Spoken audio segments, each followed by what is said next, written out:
Selamat pagi dan terima kasih atas kesediaan Kakak untuk berbincang dengan kami hari ini. Dalam kesempatan ini, kami ingin mendiskusikan dan bertanya tentang dikotomi pemikiran dalam ilmu bahasa, sebuah konsep yang memiliki peran penting dalam perkembangan linguistik. Kami akan mengajukan beberapa pertanyaan terkait bentuk, sejarah, serta implikasi dari dikotomi pemikiran ini terhadap teori dan kajian linguistik. Kami berharap wawancara dari kelompok kami ini dapat memberikan wawasan yang lebih mendalam mengenai bagaimana konsep ini membentuk paradigma ilmu bahasa serta hubungannya dengan filsafat bahasa.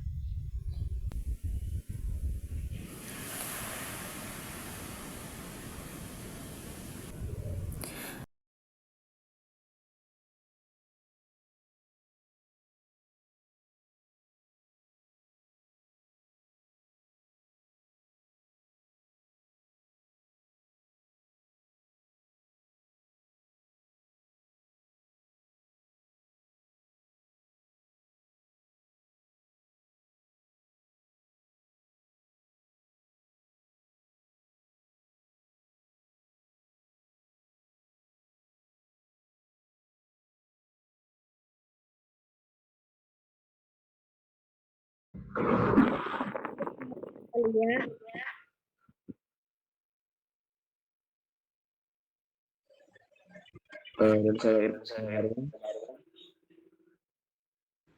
Saya Grace Evelyn Pak. Saya Semol Tasoid.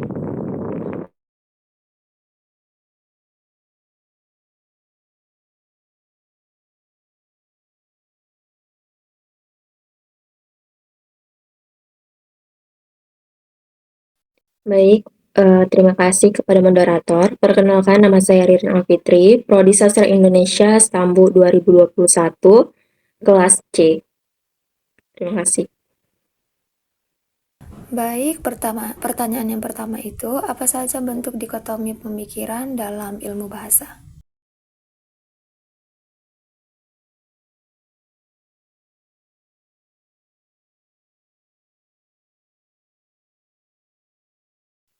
Baik, menurut saya sendiri, itu terdiri atas 3 bagian. Yang pertama itu sinkronis dan diakronis.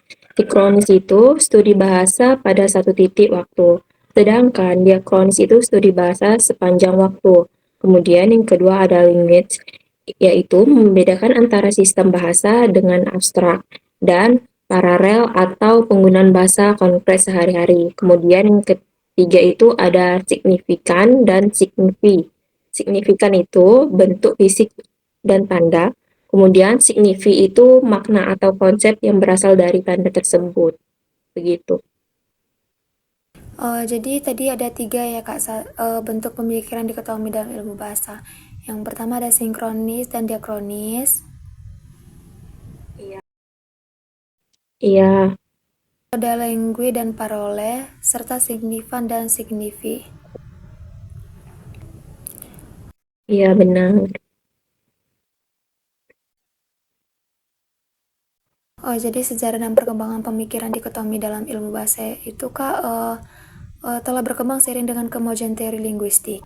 Konsep-konsep ini mulai dikenal luas karya-karya Ferdinand de Saussure ya Kak. Iya benar. Kemudian pun diakronis itu pun bisa dijadikan kayak berdasarkan buku metodologi penelitian itu, maksud itu dia kalau kalian mau penelitian misalkan dengan jarak waktu yang tertentu itu bisa kalian memakai diakronis gitu. Dia waktunya dia seiring perkembangannya zaman kayak gitu. Sedangkan sinkronis itu tidak gitu, seperti itu.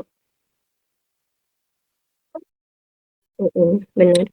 Baik, selanjutnya untuk pertanyaan yang kedua, bagaimana sejarah dan perkembangan dikotomi pemikiran dalam ilmu bahasa?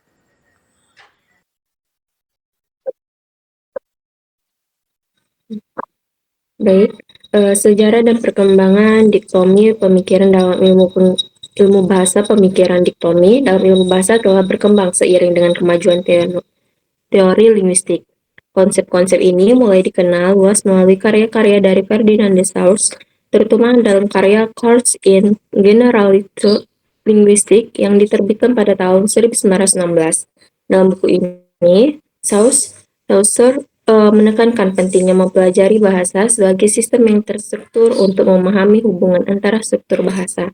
Sejak saat itu, banyak tokoh linguistik lain seperti Noam Chomsky dengan kompetensi dan informasi serta Dale Hermers dengan kompetensi linguistik dan kompetensi sosiolinguistik juga mengembangkan dan memperluas penggunaan diktomi dan analisis bahasa seperti itu.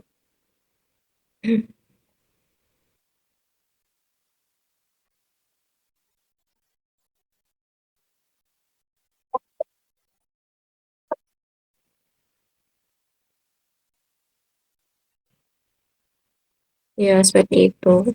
Kemudian yang nomor 2 ini pun sejalan juga dengan teori saya juga gitu kebetulan, sosiolinguistik.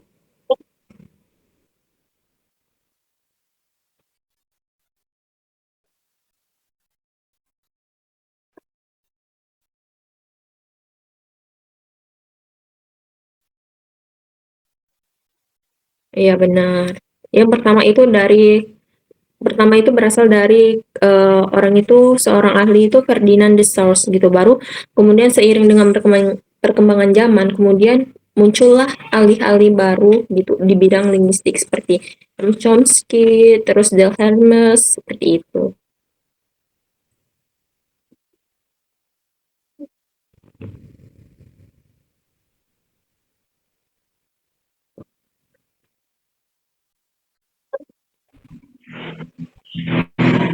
Oke baik.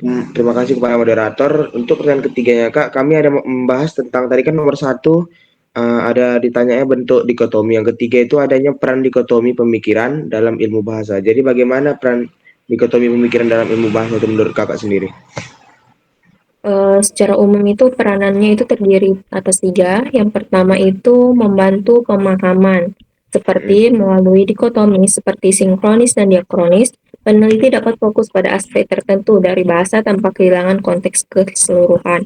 Yang kedua itu mengunggah diskusi, seperti diktomi juga mendorong diskusi dan debat di antara para ahli linguistik mengenai pendekatan mana yang tepat untuk analisis bahasa, baik dari perspektif strukturalisme maupun fungsionalisme. Yang ketiga itu memfasilitasi integratis teori dengan teori.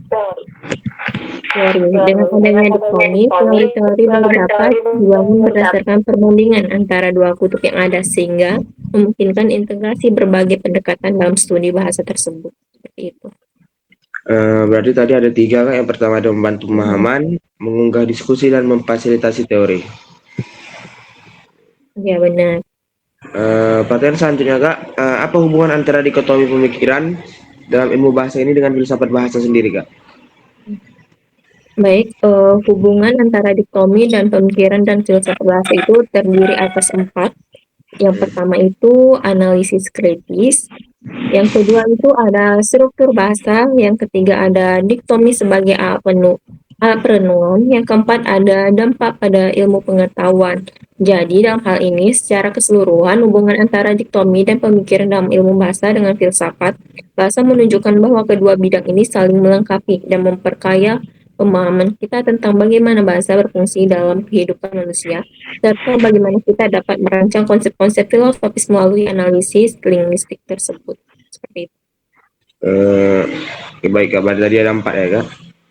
Iya benar. Pertanyaan selanjutnya akan dilanjutkan oleh teman saya.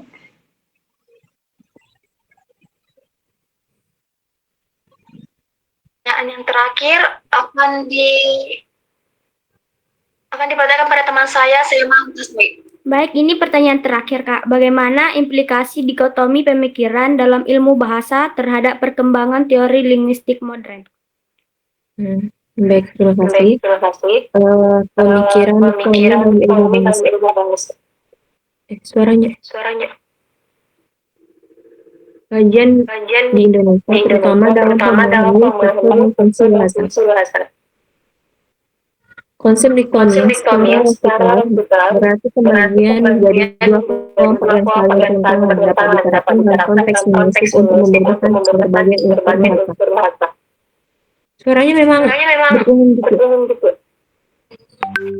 Coba saya mau itu. Kemudian dalam hal ini linguistics merujuk pada sistem bahasa secara umum. Sedangkan paroleh dalam penggunaan bahasa dalam konteks spesifik. Pemahaman ini membantu peneliti linguistik di Indonesia untuk menganalisis bagaimana bahasa berfungsi untuk masyarakat dan bagaimana penggunaan dapat mencerminkan aspek budaya sosial yang lebih luas. Lebih jauh lagi, peranan diktomi dalam linguistik dapat memperkaya diskursi akademik dengan mengidentifikasi batasan-batasan antara berbagai aliran pemikiran. Seperti itu.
Iya, seperti itu, Del.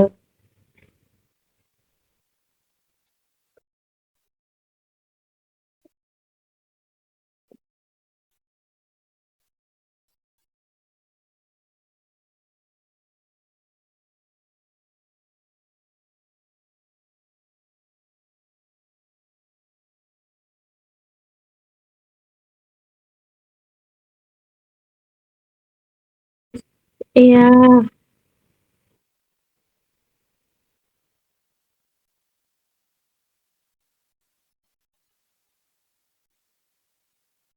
pagi.